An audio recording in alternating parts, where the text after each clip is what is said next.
I found something that works for me, right? But what works for me doesn't necessarily work for you guys or other people, right? And I was like, well, what if I can just get everyone else's path and what works for them, and then the algorithm can kind of like share to whoever needs to hear whatever they need to hear. And so that's my goal right now, is that to kind of create this archive of, and as many people in the path that I find and have their stories kind of shared to A, give them a voice, and B, what works for them could be useful to someone else that is in a similar predisposition. And yeah, that's really what it is. And I'm just kind of, that intelligence, Ishvara, I'm putting that into the algorithm, hoping that, it comes to the right people.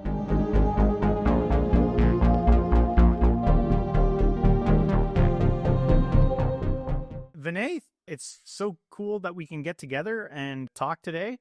We're both, I guess, on each other's podcast in this one. We're gonna share this on both streams, so this is great. I thought maybe a good way to kick things off would be kind of like to give you the first word. You kind of reached out, asked us at one time whether or not you'd want to be on the show, and at the time we were busy. And I also, I'll be honest, I kind of wanted to see your show grow a bit in the beginning, but you have been busy, man. You have been talking to so many people.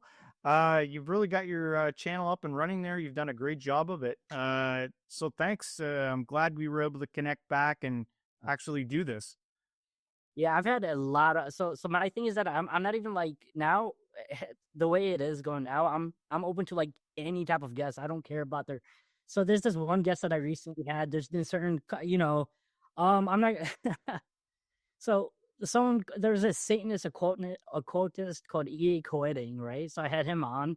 He's, and apparently there was like a news article where there was something related where certain acts were committed, and so he got in trouble because they say that that kind of inspired those acts, sacrificing, let's just say, demonic things are and whatnot. But I still had them on because, like, the thing is that the thing is that I'm very passionate about these teachings. As my guru is Puja Swami Tadamanandaji of Arsha Bodhi Center, and I'm very passionate about these teachings, and I really like sharing it with people. But my guru once told me that, his guru is Puja Dayanandaji Saraswati, whose guru is Chinmayananda, of Chinmaya Mission.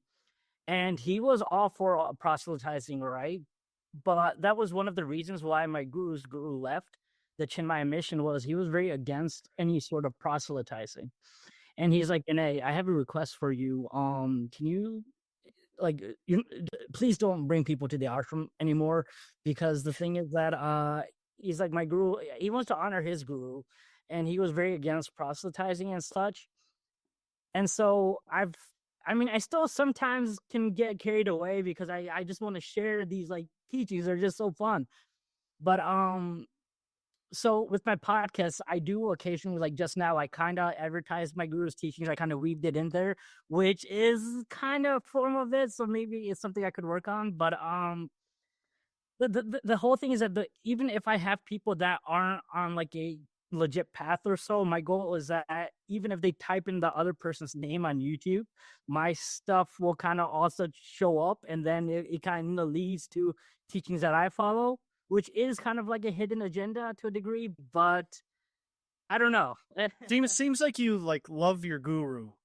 Oh yeah, absolutely. I hope you don't mind me mentioning that before we started, you said that one of the things he told you is, Vinay, as little harm as possible, or something like that, or that's a hallmark of somebody that's got some wisdom to me. Like, he sounds wise, you know what I mean? Like, harm as little as possible, and you acknowledging that and registering that and kind of wanting to spread the knowledge of it and doing your best to follow it, but being an individual. Like, I'm often misunderstood in this world, and sometimes my defense of that is like, I'm a mirror, man.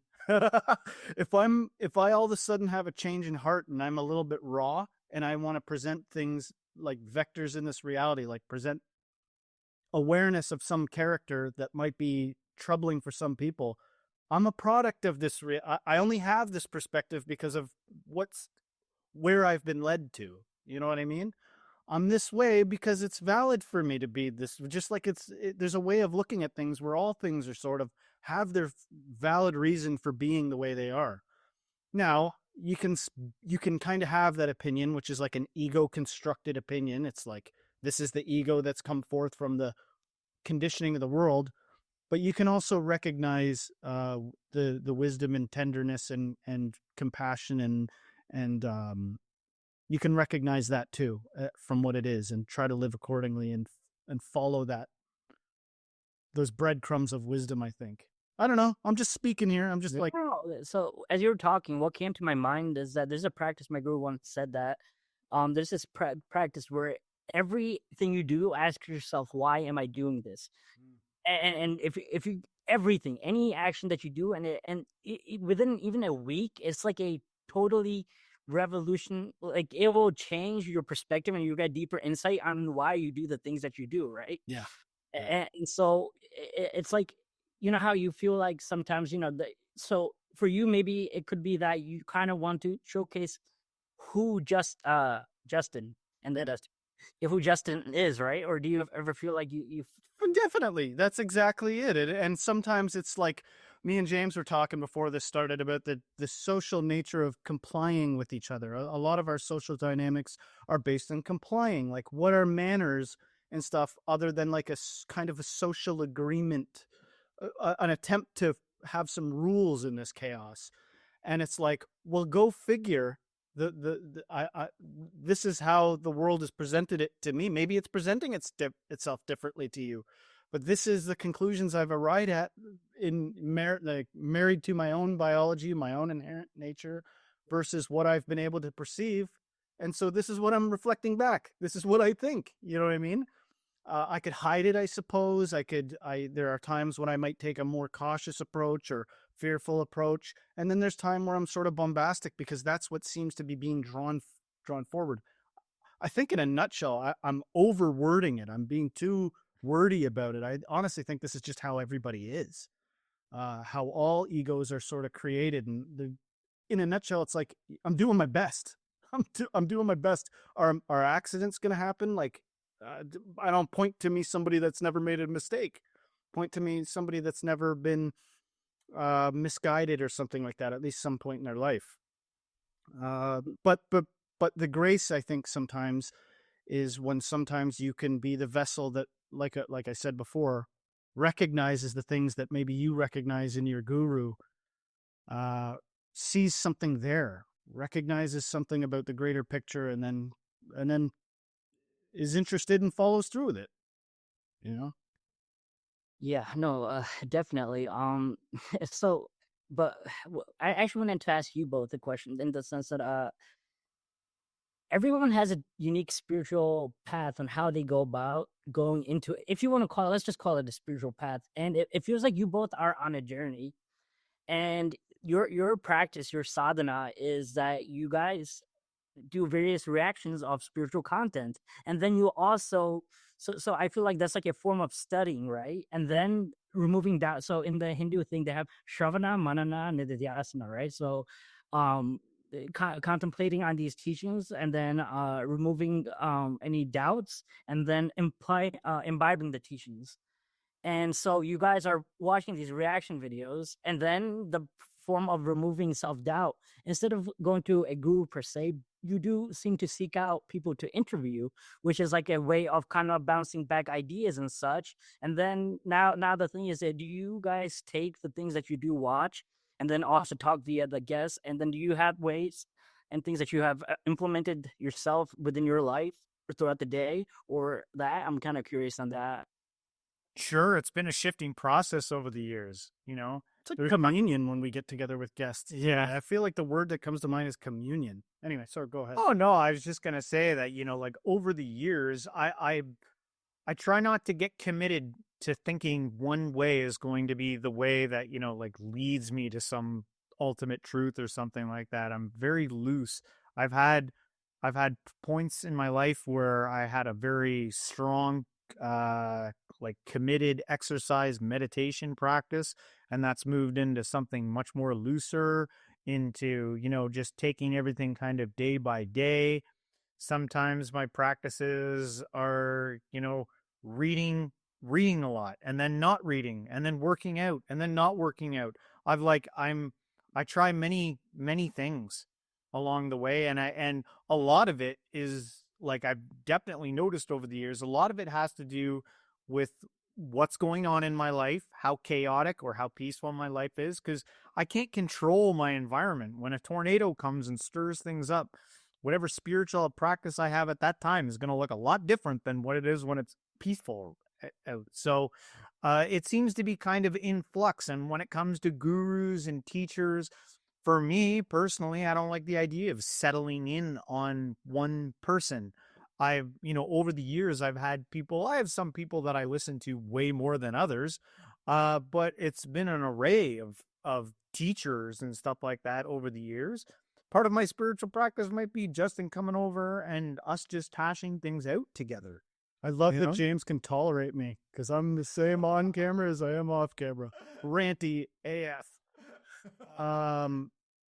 Very apt. As you were talking, I got this idea of a guru that was just like, imagine a guy in a little like hut or something, maybe he's got some disciples, but they vary in how much they come. But no matter whether it's been 2 years since you saw him or you saw him every day for the last week, when you go in there, he's there and ready to like fulfill that role. There's something tender about that to me. The idea of like, and that's how I treat some of the online speakers. You know what I mean? Like some people, I'm listening to them for a week and then I'm like, I can't anymore. And then I move on and I go listen to something stupid. Maybe I'll binge watch The Office for a week.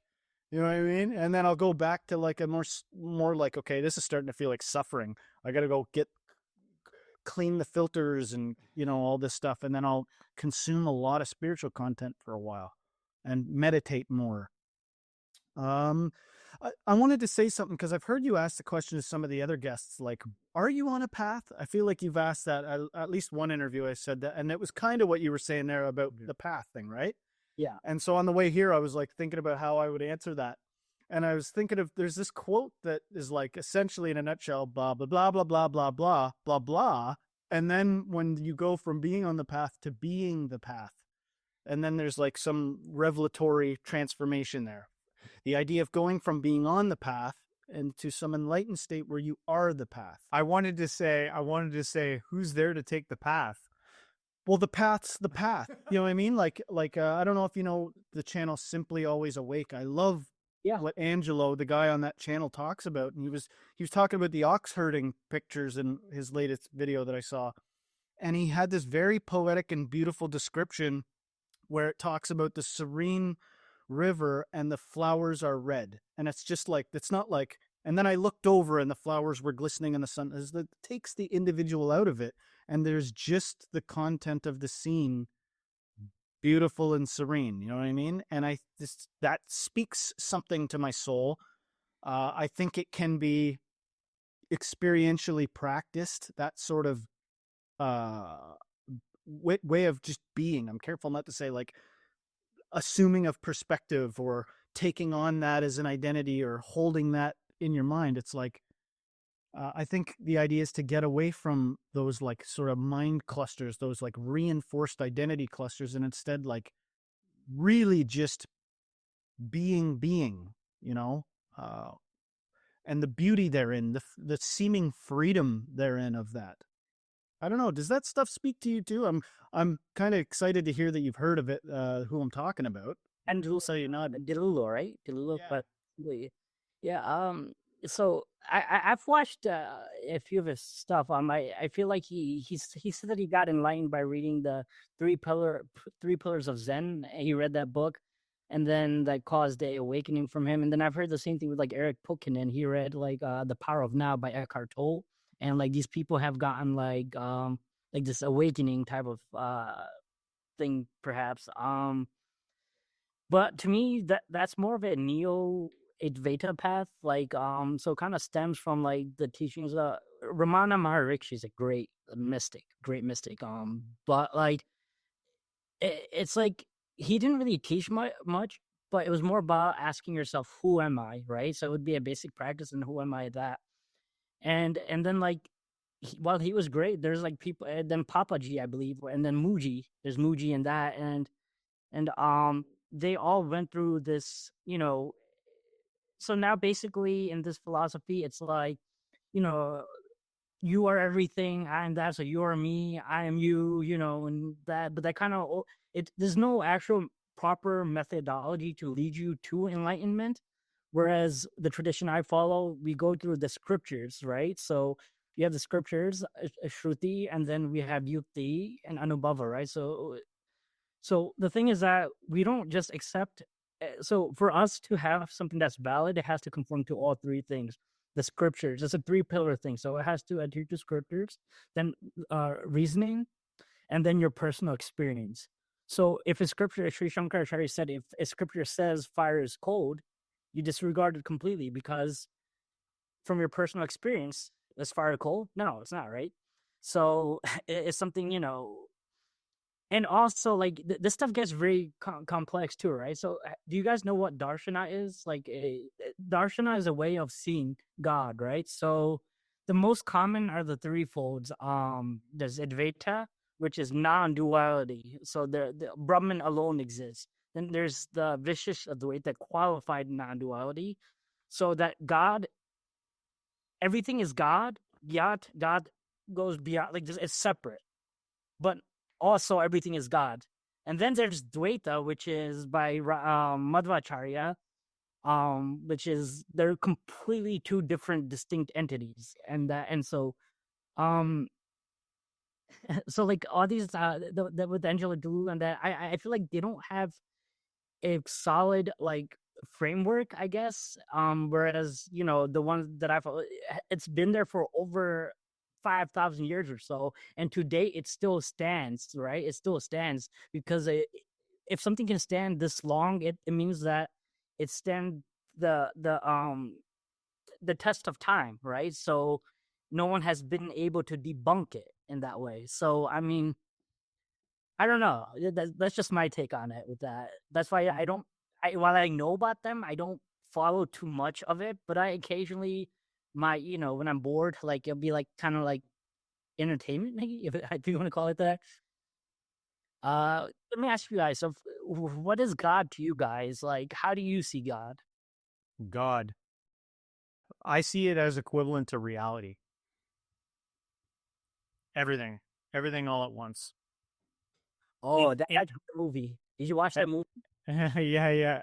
Infinite beingness, I guess.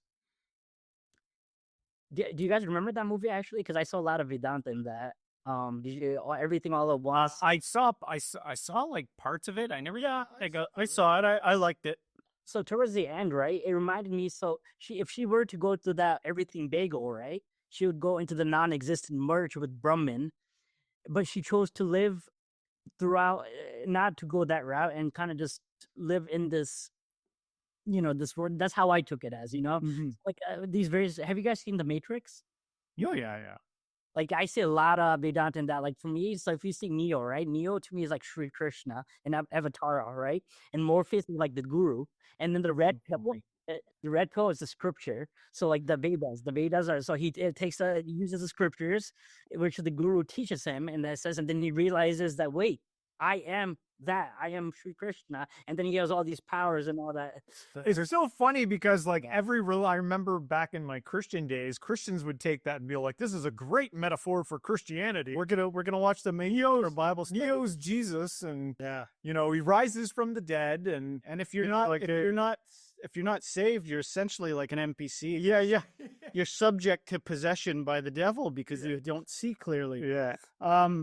I never answered the question about God. I just didn't want to be unfair and and sneak out of that or something. I would have liked to preface it first. I'll let you say your piece. I just wanted to preface it by, though, I also understand that I'm a limited human being and my perspective is limited.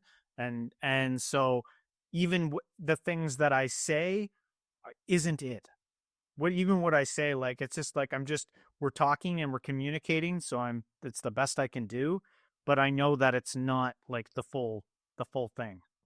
So I'm just like, I'm a little different. I could tell you exactly what God is right now and here and solve this whole nonsense, put it nice and neat for you. Hear it. No, I'm kidding.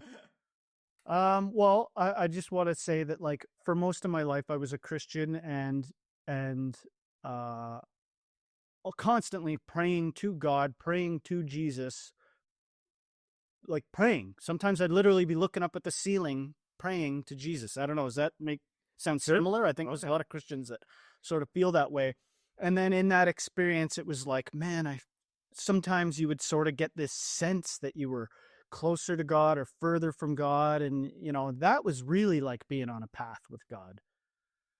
And then something happened and I got sort of philosophical minded, looking at other world religions, comparing other religions, other belief systems, and then entered into some kind of like a agnostic nihilistic, but not really, like it's interesting to claim one's own self as agnostic or nihilistic, but you still tend to know a lot. For the spirit of agnosticism, I don't know. There's a lot of knowing that still goes on. There's a lot of like taking for granted knowledge that you still seem to act out. And same with the nihilism. Oh, everything's meaningless. Well, then why the hell do you even brush your teeth? Why do you do anything? You still act as though something means something when you're nihilistic and agnostic. Well, brushing your teeth doesn't really have a meaning. It's more so that you don't want to be in pain, right? Because if you don't brush your teeth, you develop cavities, and then you'll have to go to your teeth. You'll have infections, and then that will lead to physical pain. And exactly. That's a reason. That's some reasons. Well, because you want to avoid it. So it's a. So I guess true Christian would explain it as your dharma, it's your duty to take care of this. Right. This is a loan, right? This body of ours is a loan. It's not ours. We think it's ours. And so I guess I'm sort of explaining from a conceptual place, like sitting down and asking the question, why am I doing that? I'd be flush with reasons. There's just so many reasons still residing. I'm trying to explain where I'm at right now in terms of what I think of God. And to skip to the chase, essentially, it's a lot of like what James said. It's kind of like, well, God, there's a great I don't know in that, in the sense of like, I wouldn't say God seems to me like a man in the clouds. God doesn't seem to me to be limited by something like language or culture. God wouldn't seem to be limited by all things. And sort of like from a conceptual place, like from an explanatory place, it's like, it seems that whatever God is, which is a word that changes based on language, a sound made with the mouth, whatever that is, what does it have to do with the fact that all this emergent qualia is happening right now? That's what's happening immediately. So regardless of like what I conceive about like maybe a creator or some force or something guiding things or some hyper wisdom or hyper intelligence, whatever I might like think about that, it's confronted with the immediate now. And so old habits die hard. Long after I sort of did away with like dogmatic, ideological, ritualistic religious practice, long after that disappeared, I would still find myself praying out of fear and out of comfort seeking and out of a need for certainty and out of a need to solve things. I for a long time, even all the way till now, it's like every now and then if fear grips me, I might find myself praying, or a spirit of guilt grips me, then behold, this vessel's praying all of a sudden. That's just true and real. It's the reality of my ego. But the honest answer is like, how could it be encompassed? That's like asking the pot or something, explain the universe. It's couched within reality. It's like an aspect, a seeming distinction within something infinite. How could it ever? It's not designed to explain the infinite.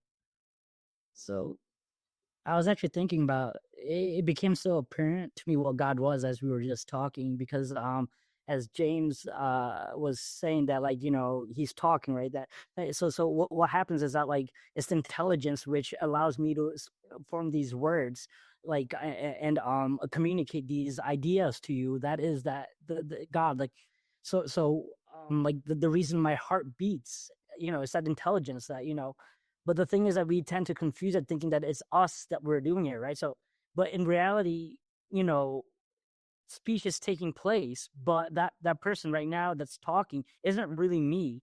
It's that observer that's observing all these processes that are taking place, but it thinks it's that, but it's not really that. So I guess there's an intelligence, but there's something that goes beyond in that sense. So I guess to me that is what God is. That it's of this world, but beyond of it too. And this I-ness, right? That we think that it's us, but it's not really us because it can be us because we notice that us taking place, and therefore we think that is us. And yeah. Do you have any unique ideas about, or like maybe you could share with us, kind of like system structures of like what is going on with reality from the ancient spiritual practice that you follow? Do you see like a system, like is there something happening? Is it cyclical? Is it reality repeating itself?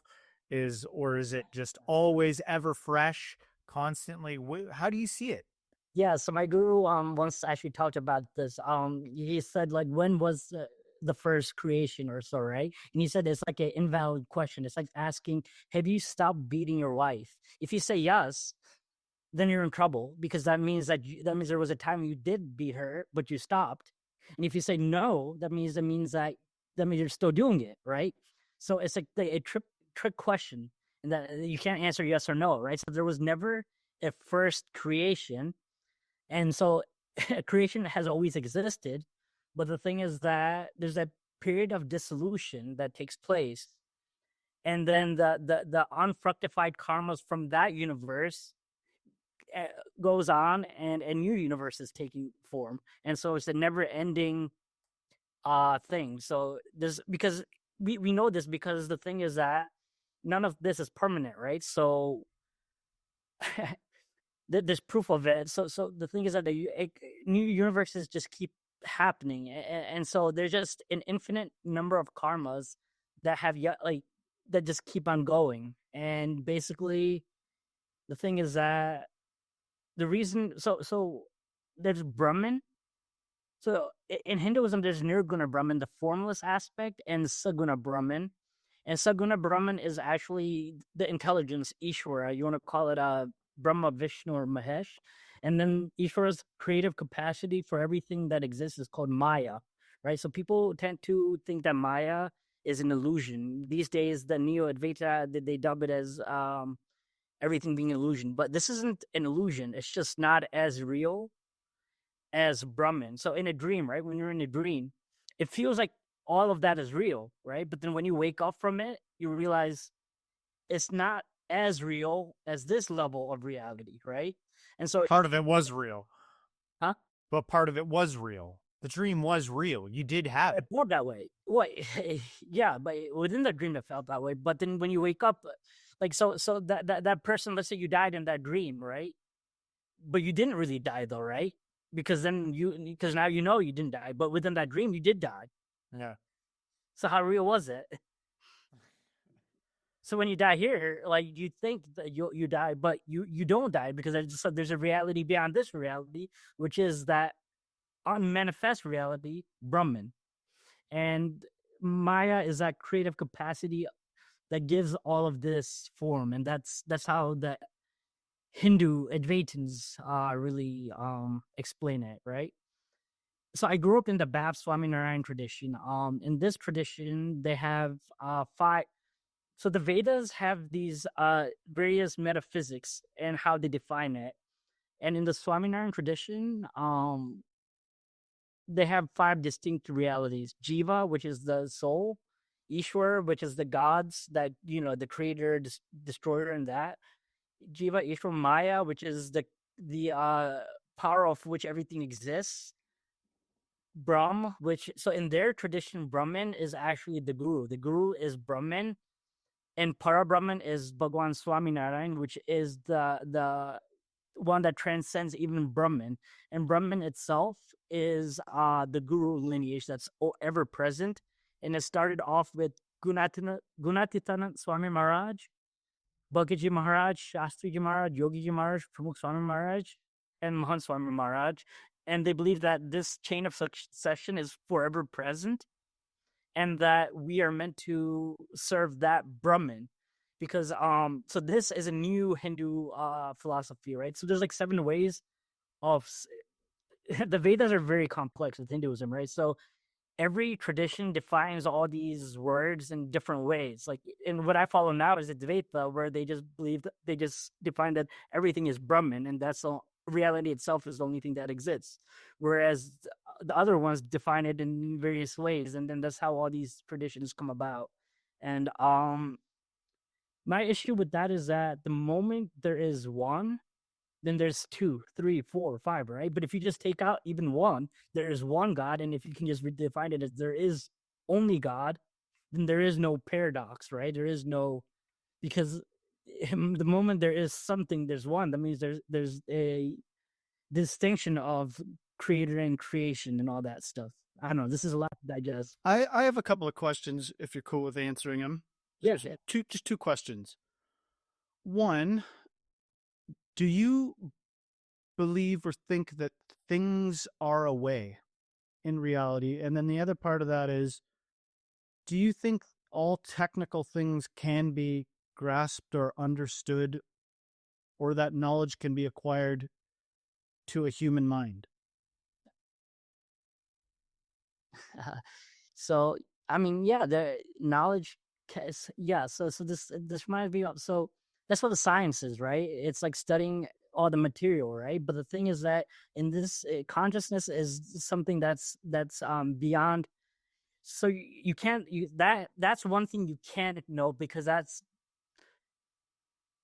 the awareness itself, right? So the science is in the realm of observing things that can be observed, but how can you observe the observer itself, right? So in that sense, that is the only thing that can't be understood, but everything else can be understood. But you could still know about something that's beyond, because by knowing that, because in deep sleep, right, nothing exists. But then the moment you wake up, you realize, oh, there was a period of time, and knowledge takes place that there was a time where I was inert in a way. And then you kind of know that happening, if that makes sense. I don't know. I wanted to ask, how would you feel about, like, with all the advancement in technology moving forward, like about maybe like some type of singularity transcending the ancient practices and moving into a realm where, like, a lot of the understandings, awakenings, enlightenments almost happen instantaneously at birth or whatever, when we kind of transcend a lot of our limits now with the aid of technology. How does it make you feel? And 2, do you think it's possible?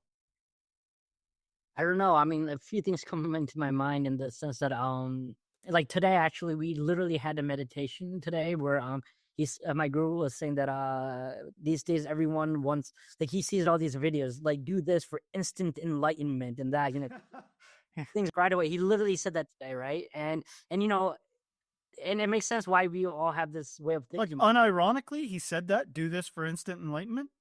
No, so today, in today's meditation, it was literally that he sees these videos where people are talking about, like, instant enlightenment, that stuff.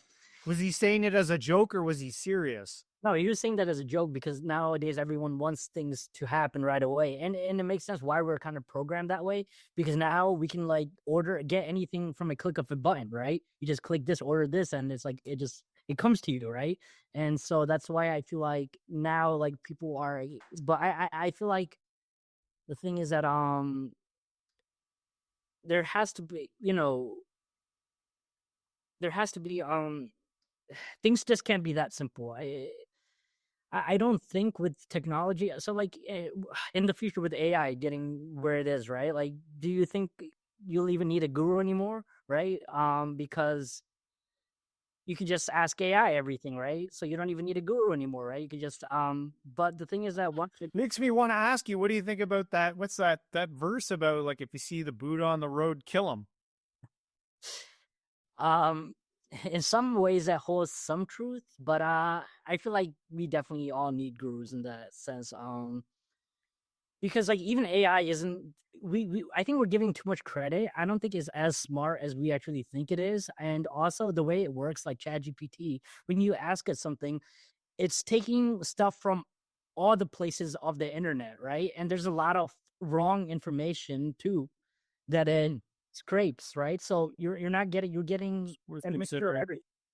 Yeah. Oh, yeah. Like Wikipedia or something like that. Back when I was in school, they wouldn't let you use Wikipedia to cite sources, and I was like, I don't know, seems pretty right.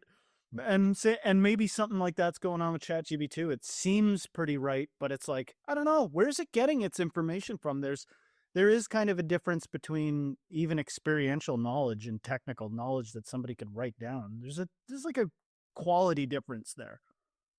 Definitely. Like I was actually thinking about this. Like you know how like in they talk about Neuralink and in the future we could like each person could get information from the other person, and so like what if someone is enlightened, then can you transfer that enlightenment to them if they're hooked up to another brain, and then like I don't know. Pluribus.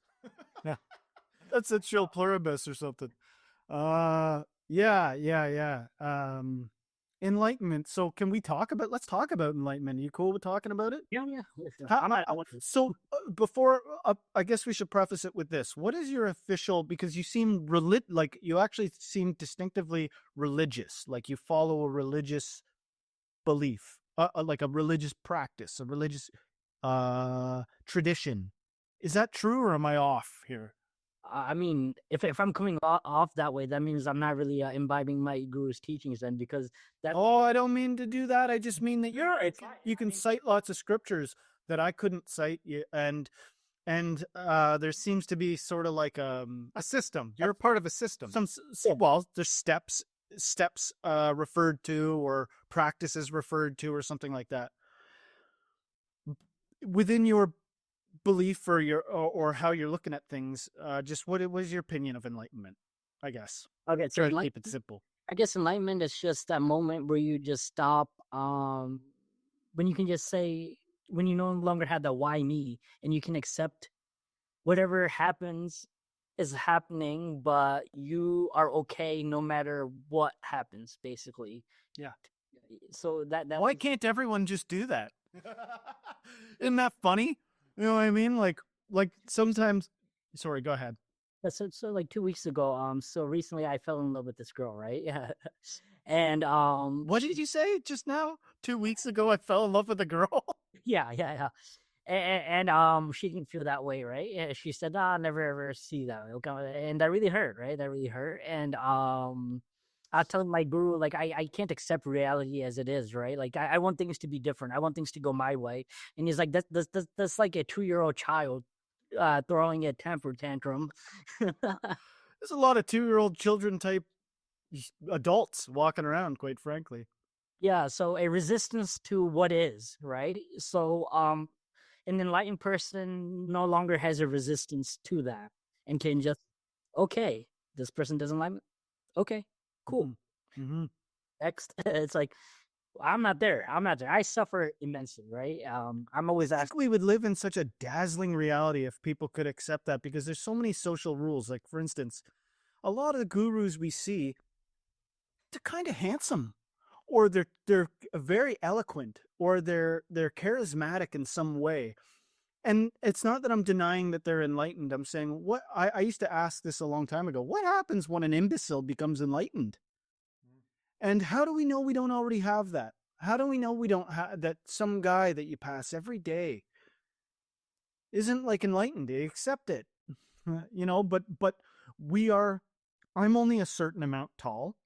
I've been given a certain biology that makes me apt to certain kinds of anxiety. I have had all three of us have had very specific experiences in our life that like frame what we think the rules of this thing are. But that what you said there, the accepting of things as they are, maybe for some people that's just like, it's like they really would do it. They really would accept the way things are. But because we're social creatures, it's like, yeah, you can accept the way things are. but you better not be walking around like Don Juan when society deems that you're Quasimodo. You know what I mean? Like if the rules are that you don't get to be confident without earning it, then act the part. I honestly think a large part of that's going on, and then we believe these dramatizations, and then we act them out, and then we believe them. It's like I saw a news clipping today about it was on TikTok. I was flipping through TikTok, which I can't decide yet if it's just utter poison or not. But I was flipping through it, and I came across this video of this news thing where this guy had a Christmas display every year for like the last 10 years, and some vandals came and they destroyed it. And it was kind of heartbreaking. Like, this poor guy, the family man, sets up a Christmas display, and then you see the CT camera of the guys coming up and destroying it with a hammer. And it's kind of like this tragic thing. And I go, how weirded out would everybody be if that guy's response was like, I'm free. I don't have to set up the damn Christmas shit every year. Thank you, vandals. But instead, it was, we assume things have to be a way instant after instant. And we deny really our birthright of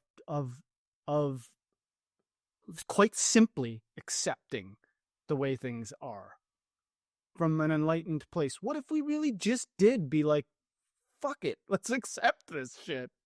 Let's just accept it. You know, obviously there's like a slew of technical reasons why that can't be. But between a bunch of people that seem to care about whatever this topic of enlightenment is, does it matter if the world thinks you're odd? Does it matter if you're confident even though they're saying, hey, you haven't earned that?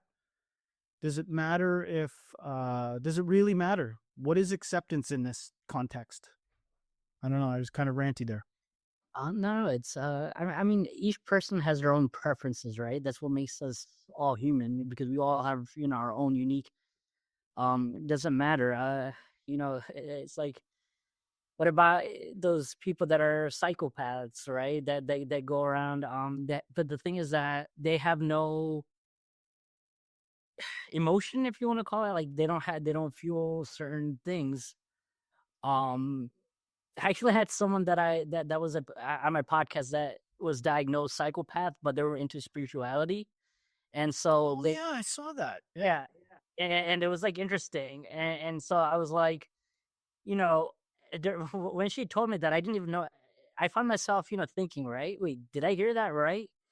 But the thing is that, you know, I was also thinking that, like, but didn't God, like, if okay, let's even if you, but the thing is that everything is unique, right? So like, it's just natural. I guess everything, you know, is natural. It's like, Yeah. who am I to differentiate various, you know, there's a whole bunch of things, and there's so many different, that's what makes this world beautiful in a way too, though, right? The fact that everything is different and sometimes chaotic. I don't know. It's absurdly cartoonishly different and varied. Like the topic of psychopaths. I'm pretty sure, I gather from all three of us, our behavior and stuff, that not one of us would want to be tasked with like executing people or something, or being in charge of some kind of cold-hearted thing.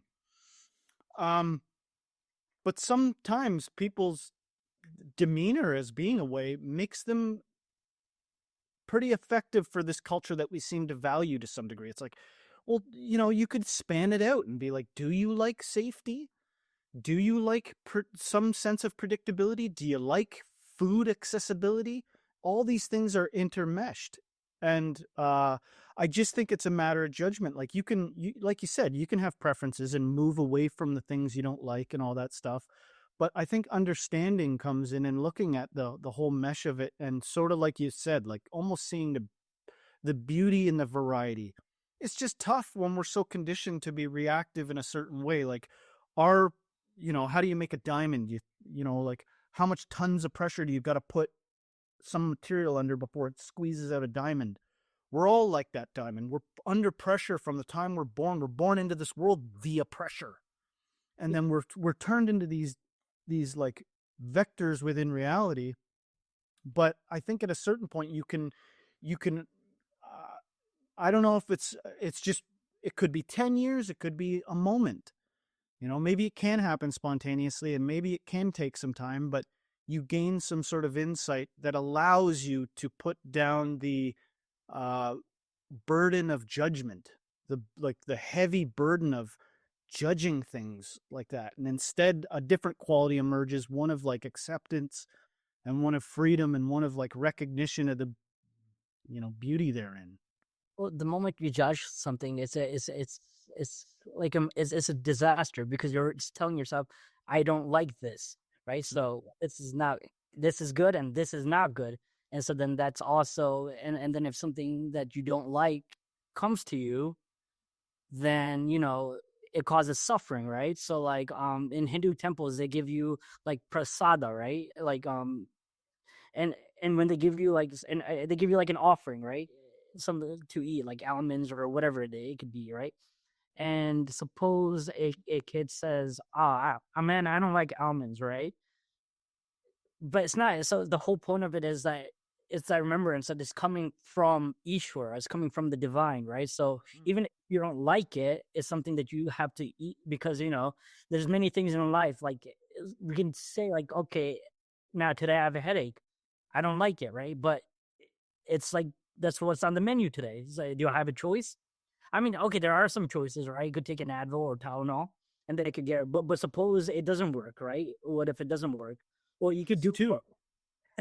It's that term, this too, right? You ever heard that? Like this too, you know what I mean? Like this too, And the weird thing is, like, I know somebody that loves rainy days. I actually get headaches on rainy days. Something about the low pressure in the clouds. Maybe that's a cliche, but my head gets a little achy, and I don't want to do much on days like that. I get sort of tired. I think there's probably a lot of people like that. But I know somebody that gets giddy and excited on rainy days. They love it. And imagine somebody out there, like, there's people that run and then they get that runner's high. There's literally, for God's sake, sadomasochists and, people that derive pleasure from pain and all kinds of different things.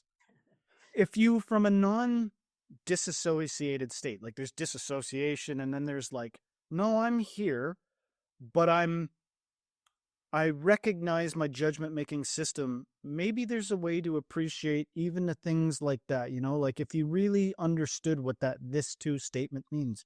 This too, you know what I mean? This too, even this toothache, this too, and all that. And it wasn't like, it was just a real-time awareness and wasn't like being held together by some ideological ego that's like, now say this too, like eat your veggies. You know what I mean? There's a quality difference there between forcing yourself. And for some of us, it's completely understandable. We got to force ourselves through the rituals. We got to force ourselves through those meditation sits forever, for a long time, maybe forever.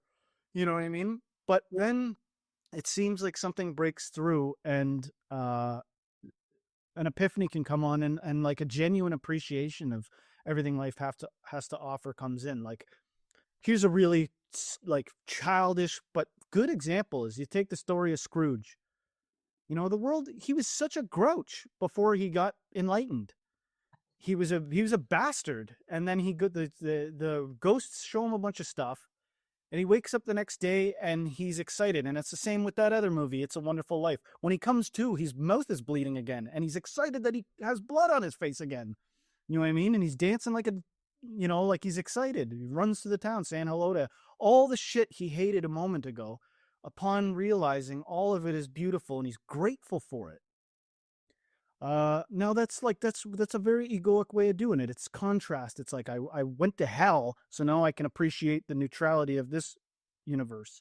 I think with enlightenment, we're talking about something a little differently, which is like a non-context based appreciation and recognition of all this stuff, the majesty of the kingdom that we seem to be dwelling in. So my mind was more. So when you mentioned the masochism, right? I was thinking about first of all, what was going in my mind was that suppose someone is a masochist, right? Don't hurt anything.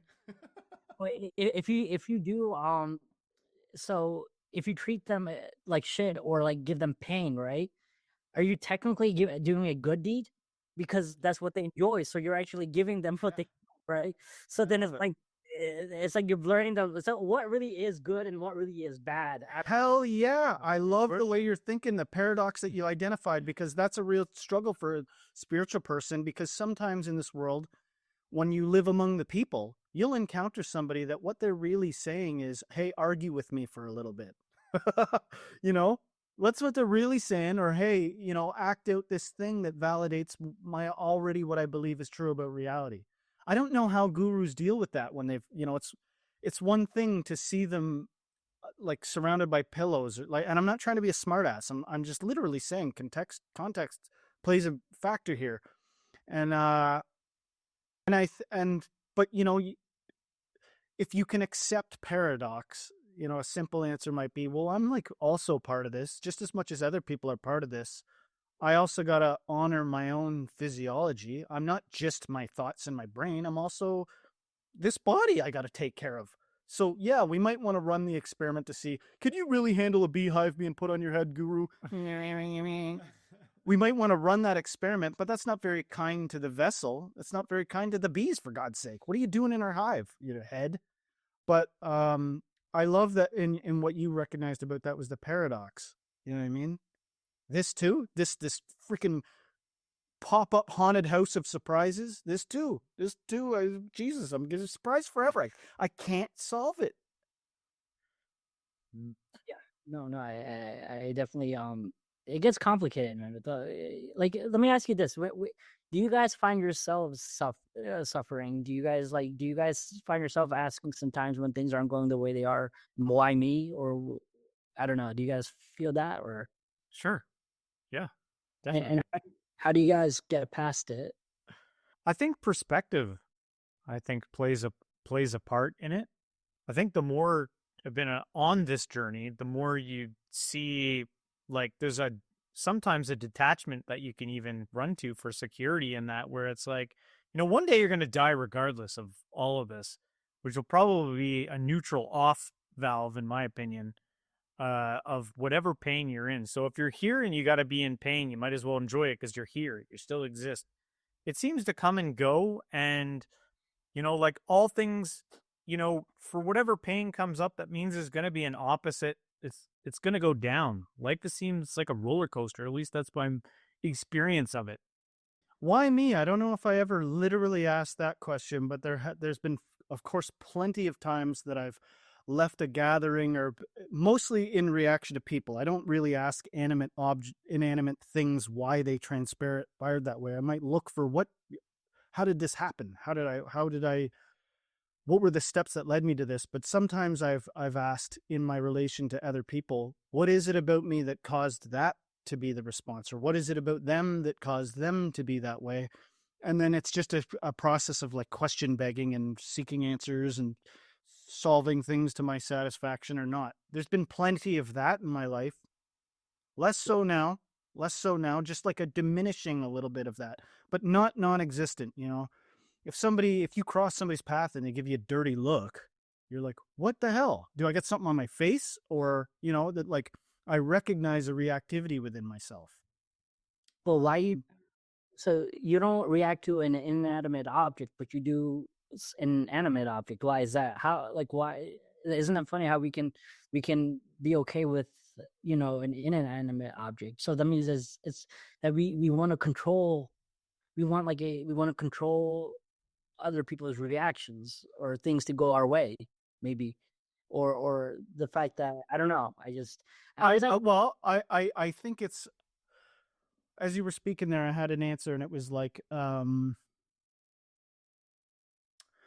just want to be clear that I've been petulant in my reaction to things throughout time, because it feels like since I was young, part of the primary obligation or what is expected of me is to try to understand my surroundings and where I fit into them. That feels like a common expectation for people to have. And so that can be frustrating sometimes in a world that's not always upfront. That can be frustrating sometimes in a world that operates through deception, or operates through passive aggression, or operates through subtle cues that to the most socially apt person can elude them sometimes, all the way to somebody that's like just not getting it. it's a matter of questioning and a matter of frustration, because literally somebody might lay out to you the circumstance of, you'll be walking around and you're new to a situation. You're the newbie. You're the greenhorn in a situation. And you'll be like, yeah, so what? I'm learning.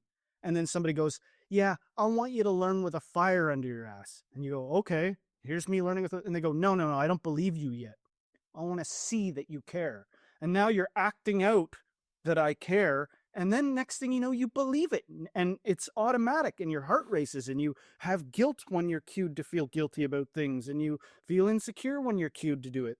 And it's all a big social game. So I honestly think sometimes when somebody cries out to the heavens, why me? They're like acting out some Clark Griswold thing, and they don't even know it. They're acting out a tantrum because it's literally what they've learned to do behaviorally. And I think that goes back to what we were talking about, like the enlightenment, that like seeming goal people are after, of being able to accept and be less judgmental and all this stuff, is a part of it, at least a part of it, I think, is the recognition and the seeing of that stuff. Like, you know, I ran a kind of an interesting experiment one time where we all went to this thing together, and I stayed to myself, you know, and it's like, it's kind of embarrassing to even say, because it's such an antisocial thing to do. But I cloistered myself off, and I noticed my physical reaction to people in the other room, and I could feel, and I think people even said, like, hey, what's going on? Are you angry at everybody or something like that? Or seems like you're making a point here. Seems like you're making a point. So maybe you ought to come out and make an experience, make a appearance to everybody. And I sat in it, and I was like, so much of who I am is just what I believed I was expected to be. That's just what's puppeteering this meat sack, is just expectations. Yeah. If I don't do this, I'll be in danger of something. And we just learn that from a young age, you know, and I think that some of the teachings, when we start to separate from the herd, it's not the same thing to go to the temple and speak to a guru as it is to decide, I'm going to be rich. I'm going to go play the stocks and I'm going to become a rich man. You're like very immersed in culture most of the time. I'm not saying there can't be like a spiritual person out there that's really good at math and plays the stock market. But I'm saying many of us, if it becomes like a goal and we're whole hog and our whole identity's in it, I'm going to be rich, that's just seems to be not the same thing as somebody that goes, I know that's available. I know it's available to me to go out there in the world and gain some status and gain all these things that my culture tells me are important.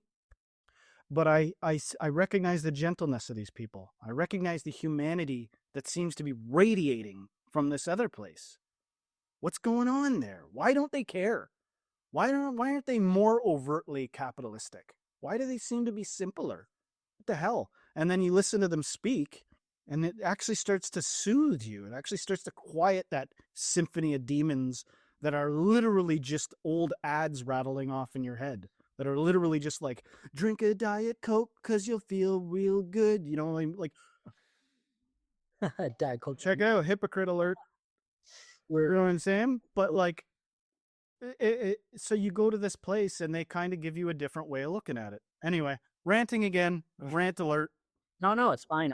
I was just thinking about deception, and as you were talking about the deception of that, right? But is it really deception, or it's our own projection onto what we think is happening onto them, so that we're projecting that onto them? So I don't know. Like sometimes we might be giving these narrative stories that might not really exist, but it's just based on our own thing, and then we're just seeing it happening. I don't know. That's Yeah. Oh yeah, projection's an important aspect of this too. Like I went on for a long time there, right, with nobody interrupting me saying, "Hey, projectamundo, you're projecting a lot of this stuff." That's true. Yeah. Oh no, I wasn't even. I was just saying that in there. But so you projected that I was projecting the. We did it in real time. We accomplished it. We accomplished an example of it. How much suffering is related to just worry about the future and guilt about the past? How much suffering doesn't even exist, really, but we're like literally putting it onto ourselves because we think we have to do it. Because you were told to. Yeah. Because that's what the teacher with the stick told you to do. more than worry about the future. maybe we're trained to kind of based on the people that we met throughout our childhood. First, it comes from our how we're raised and whatnot. Like, but sometimes a lot of times things do feel karmic. Like, have you guys watched Supernatural? The show Supernatural. Oh, with the dean and the brother or whatever. Yeah. So you guys are like that two duo right there. Like, I can karmic duo between you guys. That representation of those two brothers there. Like, like I would love it if we went into like some cursed castle or something as like a day trip. And I used to say that, like, maybe we could go investigate shit nobody else wants to or something. Yeah, sort of like that show. I haven't seen a ton of that show. I don't even know what it's really. What do they do? They hunt demons or something? Yeah, they're both brothers. Like, it's just like they're just very close, and I guess it's their sadhana that their dharma is combating evil and that, but they're on the path together, and just looking for answers to how to kind of overcome these challenges. I guess coming down to that, but like I feel like you both have something unique going on because it seems like you both have this spiritual karmas. Like you guys are like spiritual brothers or soul brothers in a way. Or like, are you guys? Because I'm guessing you guys have other siblings. I assume I don't know, but you guys close, but I feel like there's something unique between you two because like you guys gather weekly and it's been like consecutive the last 2 years and you're like very diligent on this, and so it's like what causes you guys to what is it that has you meet up and do such? I don't know. The interesting thing is that when we were kids, we didn't really get along all that much. He's like 5 years older than me. So, when we were little, we bickered like siblings bicker and crap. And, but I would say this about like what you're talking about in terms of like that sort of karmic orbit that happens or karmic collision. I've had some strange things happen, I think there's a few people where, you're thinking about somebody and then go figure the next day they call you or something like that. Or you're thinking about somebody and then you ran into them. He had an experience when you were a kid where you dreamt about some person and then the next day it's some person he didn't know. Yeah. Right? Maybe you can say that. Oh, I had a dream that I had met someone from my high school that I vaguely had seen in passing. And I had a dream of them. And that morning, I was sitting in a cafeteria with my friends, and that person who I don't hang out with, don't know at all, came and sat down right beside me. Really strange. Yeah. Really strange dreams. So synchronistic things happen. I've had people that I haven't seen in a long time, and all of a sudden they appear, and it's like the universe did this. What do you want from me? This is so strange that we ran into each other. And so with our other siblings, there have been times where our paths come together, and we seem to be orbiting each other's reality for a long time, and then it goes off. You know what I mean? Like with lots of people I care about, they come into my life, they're there for a while, and then it's like somebody else comes in and the pieces change a little bit. We have been at this for a couple of years now, probably 3 or 4 years. 3 years we've been doing this, and prior to that we were just getting together on the weekends, and our families and stuff would all be getting together and talking, philosophizing, just like this. And then we, like, James started the show, and then I joined up a little bit afterwards. And believe it or not, it has been a bit of work. How many times we've had whole days go to waste because we started talking, and then it turned into like an argument, and then we argued off camera for a long time, and then that day didn't happen. So you know what I mean? But I've tried to emphasize with the people that I've stuck it out with longest in my life, like the people that I've been most consistently around and for the longest amount of time. And this is where it gets dicey. This is just my personal philosophy. It's like, I'll say it like this. I'm willing to stay up till 4 a.m. and wreck my next day at work. I'm willing to sacrifice some tangible result to get back to a place where we understand, and hopefully nobody's walking away sour grapes, like as best as we can. Even if it's, look, we've settled everything we can settle. We've proved to each other that we care about each other and that we're actually on each other's team. But I physiologically am burnt out and tired now, and we just need to stop talking about this. If that's how it happens, then that's how it happens. But it's a matter of sacrifice. It's a matter of our ideas are conflicting, and do we care enough? Is this a superficial relationship or not? Are we just colleagues? or are we something deeper? And to me, if it's a deeper relationship, at least on my side, it's like, I don't want to end it with any kind of unearthed thing, any kind of like secret thing. So I'm going to be real vulnerable here and say, this is what I think's going on. You know what I mean? And sometimes a person, they're like, I don't like that that's what you think's going on. And then they explain themselves, and then they say something. And then through the process of communication, it gets resolved. But sometimes that's a sacrifice that interrupts progress, like interrupts some kind of like production. You know what I mean? Sometimes I feel like there is karma at play, because the thing is that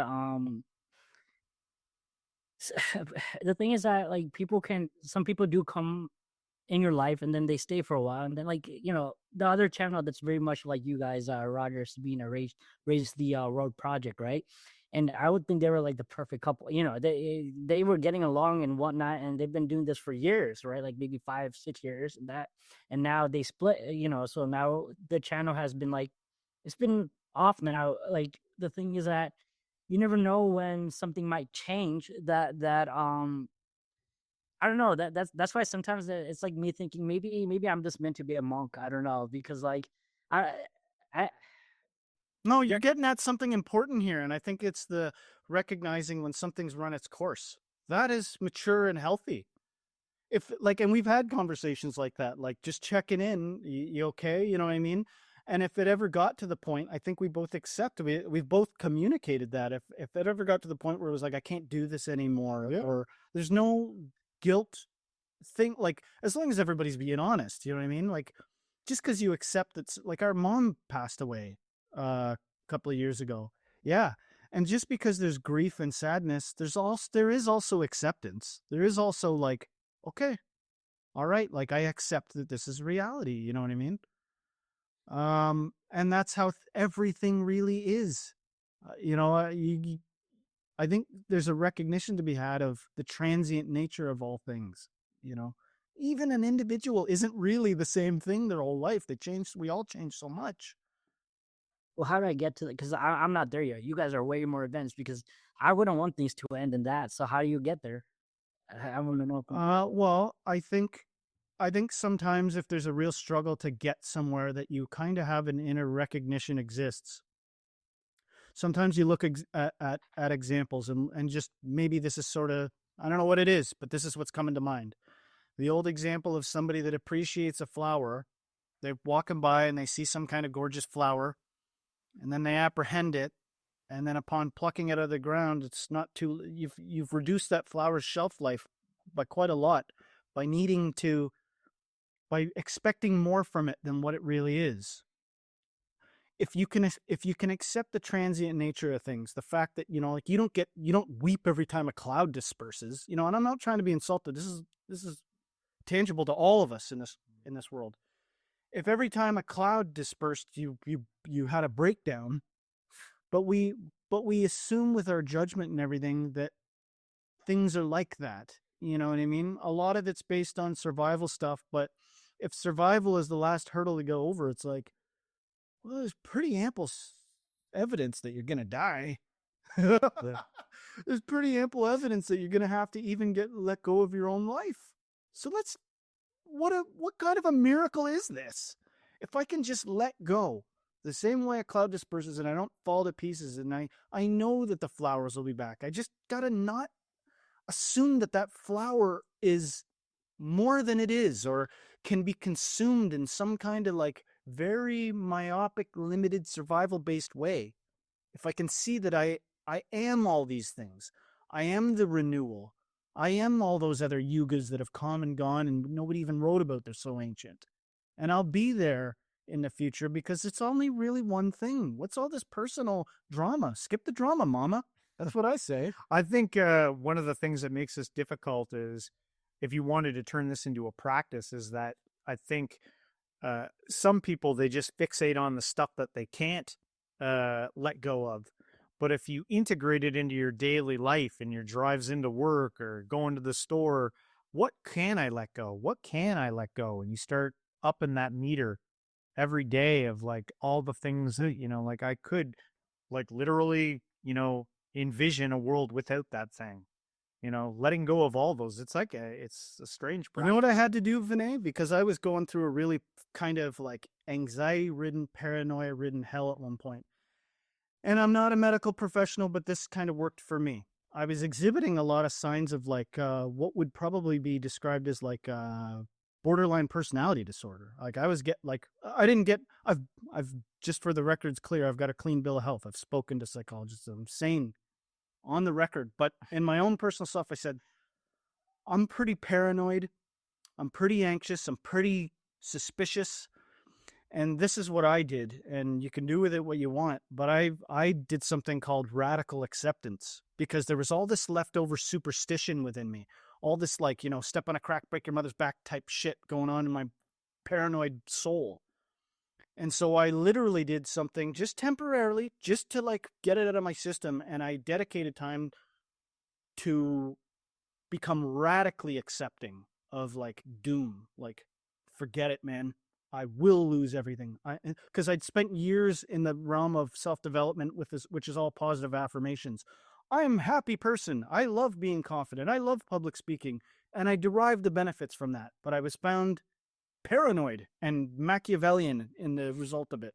So what I did was I applied something that I call radical acceptance. And I don't think it needs to be this extreme. This is just how I did it. And in a nutshell, I was just listed all the things. I said, I accept my doom. I accept my loneliness. I accept that I will be rejected. I accept that I will be alienated and left out and people are going to throw shit at me and I'll be poor and I will lose everything. I accept it. I accept everything till I couldn't accept any more things. I don't need to resolve this because I couldn't take the weight. If it's true that I have to be strategic in one way, my brain wouldn't accept that I didn't have to be strategic in all ways. And so that's titanic. That's a huge amount of pressure and burden.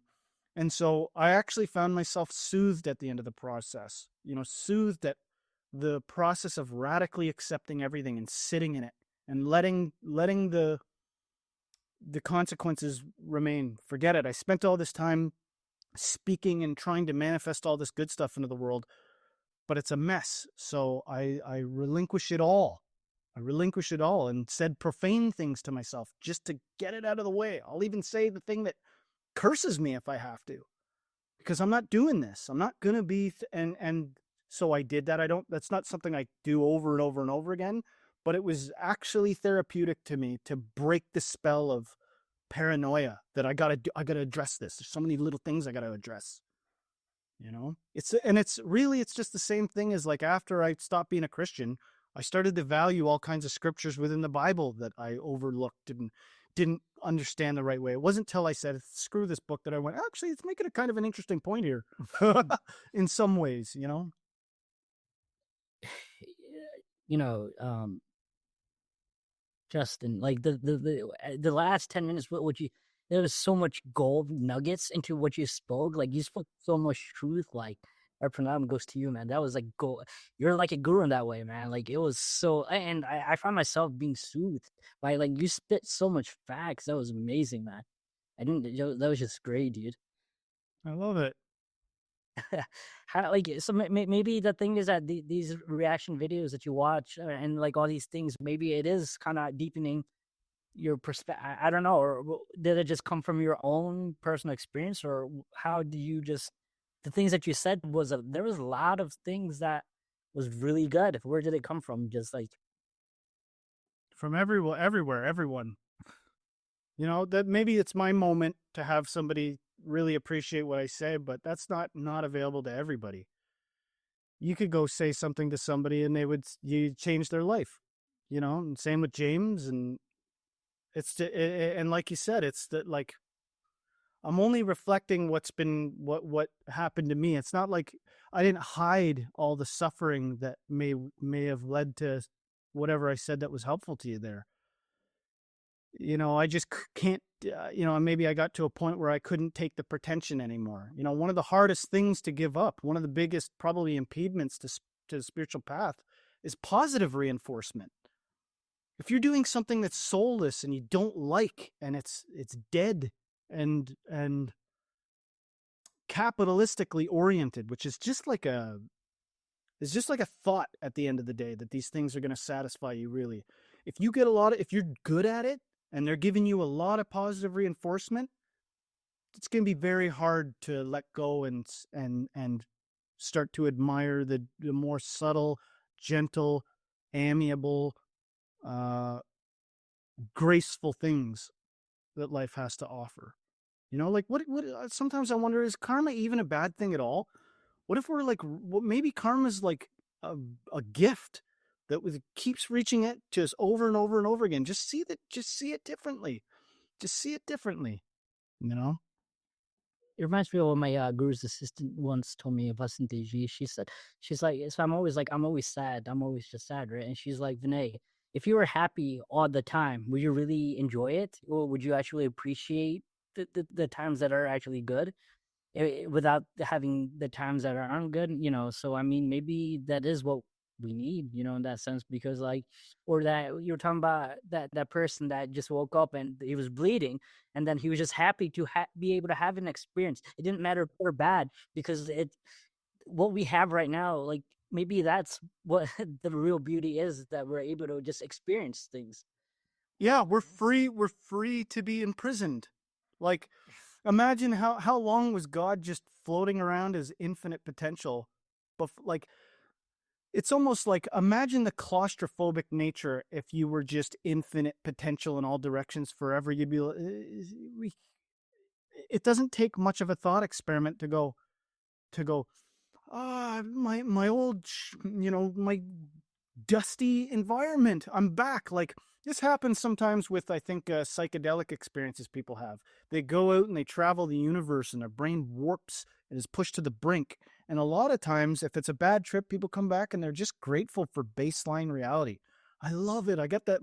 I twisted my ankle yesterday while I was running around high, and I can feel it, and I'm limited again. You know what I mean?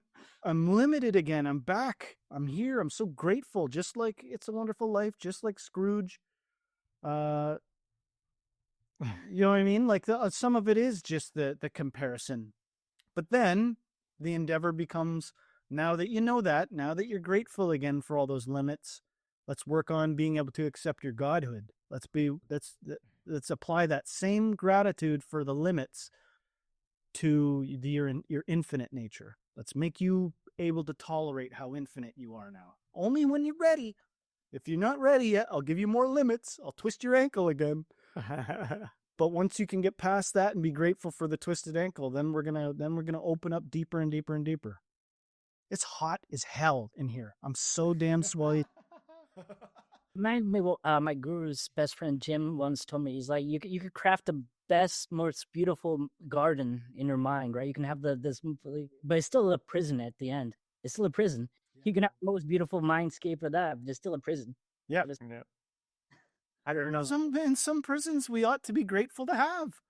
So, like, even when, like, I think about sometimes when I'm driving around the road, if I'm in a rural area and I see like a farmer's field or something, I'm like, I can't just stop the car, climb that fence, and go hang out with those cows over there. I can't. So in a sense, I'm like corralled through the roads system. Like, I'm corralled into the work. You know, if I go into a government building, I can't go in this room, but I can go in this room. It already is the case. I can't just, I see a bird flying around up there, I can't just grow wings and go join them. Our limits are definitely like a prison. But I think that there's a way of developing a gratitude for that. And if you get desperate enough and you go, this thing's choking me out, I can't appreciate it. Well, there's practices that you can do to get a taste of the infinite. But are you ready for it yet? Are we ready to taste the infinite yet, or do we still have maybe more karma to live out and get used to some of these limits with grace? Even if I was I've said this before, if I was literally wrongfully accused and I ended up in prison, I'm not sure that I would want to go straight to solitary confinement. Maybe I would want to find even another prisoner to just play cards with. It's a little taste of freedom. I won. I beat you. And our lives are like that. We still can do things. We can still move around. We can explore freedom, but only at a rate that's appropriate. And we've been given by this God or whatever you want to call it. Right. So that we will, limited, but I mean to a degree, right? But it's confined to what the amount that we can do, and so I mean, I guess when people don't act the way that we wanted to, or sometimes when they're allowed to act obnoxious if they want, because you know that they're given that, right? They're given that potential and that, but also when they do that, it's also an abuse of free will when you're not conforming to least harm, and yeah, that's what we'll do that. Mm-hmm. Vinay, I wanted to ask you about kind of your guru-student relationship. How does it work within your tradition? Do you have to like apply to be a student? Do you have to show a guru that you're ready to be their student? Do they pick you? Is a guru limited by how many students you can have? How does this all work? In my case, it's just been me just showing interest and just being who I am. I guess he just sees something in me. Like the other day, someone wrote a email. There's this girl, Coach Ivy, Michaela, and she wrote an email to my guru saying that I've never met anyone as pure-hearted as Vinay, and whatnot. And she just wrote that email to my guru, and maybe that's what he sees, and maybe that's why. Maybe that sincerity, maybe that I'm not sure. I've manipulated things and stuff. I'm not. But maybe it's just maybe when the guru can see that you actually just you are curious, and that you don't really want anything, and you're just kind of like doing the best you can. That's all, and that you actually show up on a consecutive basis, just shows your diligence, and they grace you with blessings in that way, and that's what it is really. But there's no actual form, because he has many online students too. There's people from all over the world and that stuff, and yeah, it's just you gotta just watch videos and that, and take initiative, and whenever you have certain struggles, you can either email or ask during the satsang, and he'll answer it. And likely by now, all the questions that you could even ever think of have already been asked within the satsang. So you can just go to arshabodha.org and just look at their all the stuff that's there. I mean, that's really, yeah, I guess. Like what stops you guys from finding the guru actually? I don't, well, personally, I don't like the idea of being limited under the tutelage of just one entity. I've seen too much. Maybe it's just exposure, but I value multiple perspectives too much, I think. And I just don't think I'm the right type of person to go, I'm not saying that may not change. It could be something that changes, but right now I just don't feel called to that. Perhaps like you guys haven't met the right person. Maybe that could, who knows. Well, we're also like Canadians in the sticks. like we had something like a guru. Like when we were growing up, we were both in a Christian town, in a Christian church, in a Christian family. And I remember one of the last conversations deep conversations I had with the pastor of the church that I grew up going to. It was so awkward because he, in my opinion, he like wasn't fielding the questions. I feel like I've outgrown, which might come off as arrogant, but I feel like I've outgrown counselors before. Like I've went to like professionals to talk about mental health, and then got to a point and been like, yeah, I think my questions have gotten more complicated than this person can answer. And it was the same thing with a pastor's a kind of like a guru, you know what I mean? It's just of a Christian faith. It was a culture that we were in. And I got to a point where I was like, you can't seem to answer the questions I have. If there was no internet and I didn't have access to more complicated games, then this little thing that we're doing would suffice. But I can go and I can access all kinds of things. And so the stakes got higher. And I would say at this point, I do relish the idea that I could find some gurus online, follow their teaching, like be grateful for it, hit a like, even donate if I wanted to. I don't really do that, but I could support them in some way, multiple of them, you know what I mean? And then go figure, who the hell knows, like And like when you said earlier, like you asked about like what I said or something like that. I think that everybody can do that. I think that like a good guru would probably, whatever that is, I don't know. But if your guru, who you love and are dedicated to, saw you like touching someone's life, like something you said to somebody was actually like a benefit to them, I would hope that that would like delight him. That he would be delighted to see like just some humanity out there in this world that's gone pretty crazy with this whole capitalist shit. You know what I mean?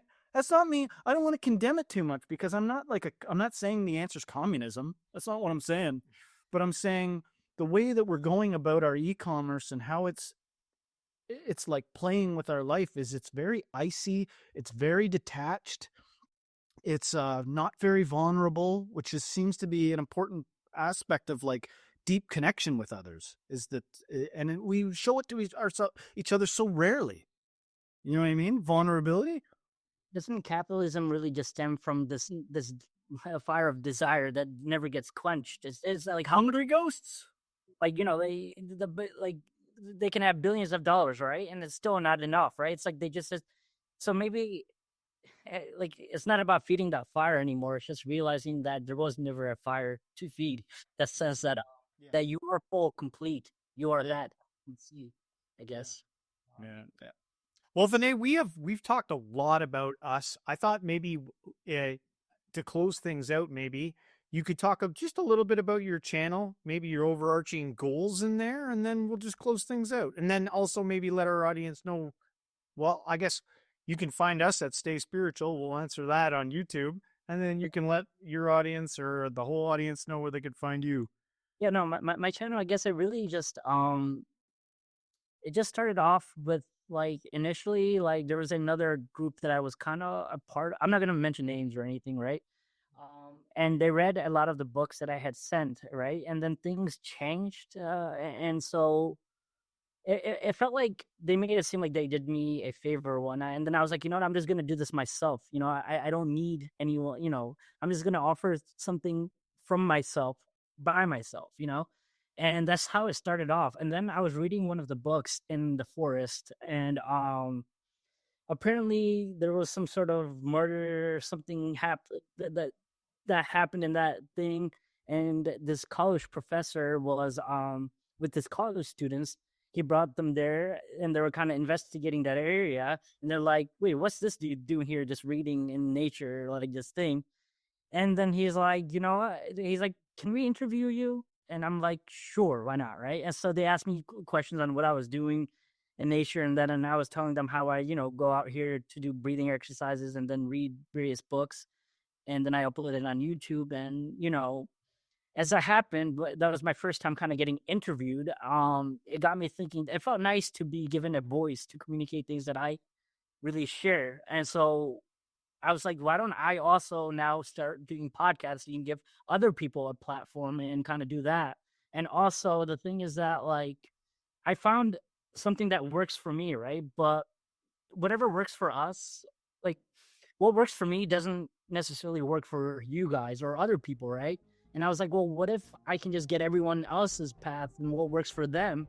And then the algorithm can kind of like share to whoever needs to hear whatever they need to hear.